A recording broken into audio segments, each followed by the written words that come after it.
Bienvenue sur ma chaîne YouTube. Aujourd'hui, je vais vous montrer c'est une présentation de 3D Image Object, donc qui permet de réaliser un certain nombre d'objets en 3D en partant d'une photo. Donc là, c'est un simple cube, mais vous avez la pyramide, vous avez également une coupe. Enfin bon, voilà, un certain nombre d'objets peuvent être plaqués avec une image. Donc si vous trouvez déjà le résultat réussi, je vous remercie de me mettre un pouce vers le haut et également de me mettre un commentaire.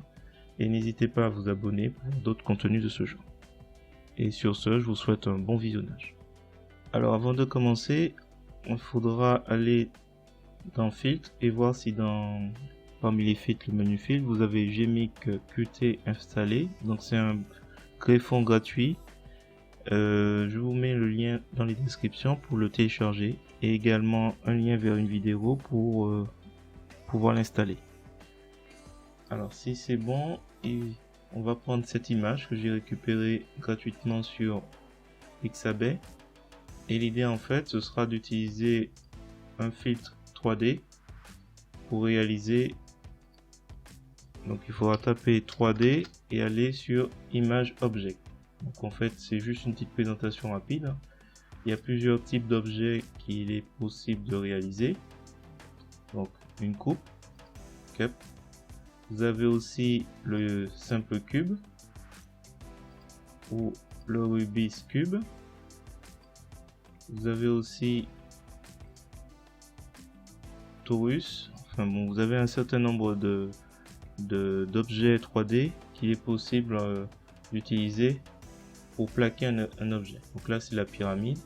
Et après c'est un peu comme ce qu'on a déjà vu, hein. C'est-à-dire qu'il faut jouer avec les angles pour comment dirais-je, pour faire bouger un peu cet objet et choisir l'angle qui correspond le mieux.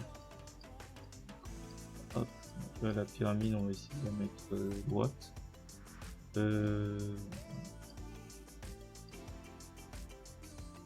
C'est de mettre en...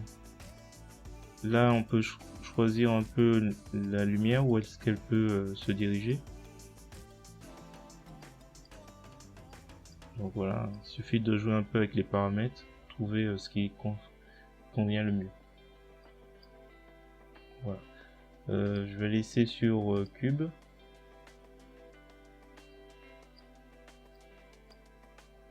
Voilà, et au niveau de la taille, il faudra se méfier. Donc si jamais ça dépasse, il faudra faire gaffe. Donc là, je positionne à peu près là.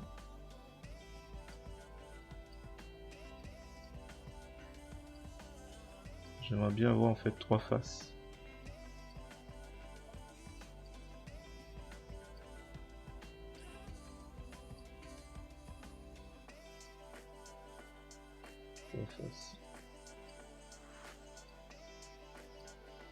En perspective.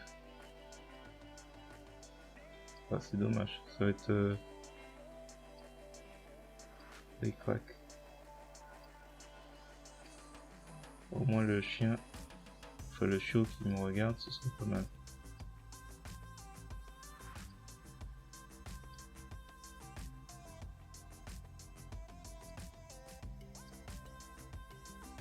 Voilà, on va laisser comme ça. Là par contre, on voit que le cube il est un peu mangé, donc il faudra le diminuer. Et il faut faire gaffe aussi aux tailles qui sont là. Donc là j'ai mis les mêmes tailles que mon image de base, en réduisant légèrement pour qu'il n'y ait pas de coupe. Ensuite on peut choisir le rendu. On peut décider d'avoir un rendu par point. Donc là on voit pas les fils. Donc, je vais remettre flat.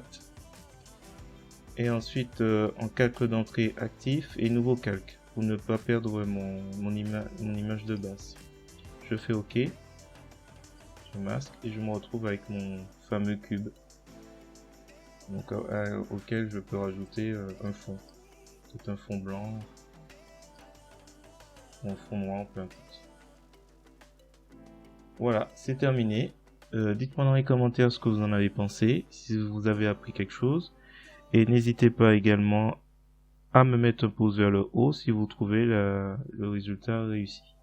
Je vous remercie également de vous abonner pour voir d'autres contenus de ce genre.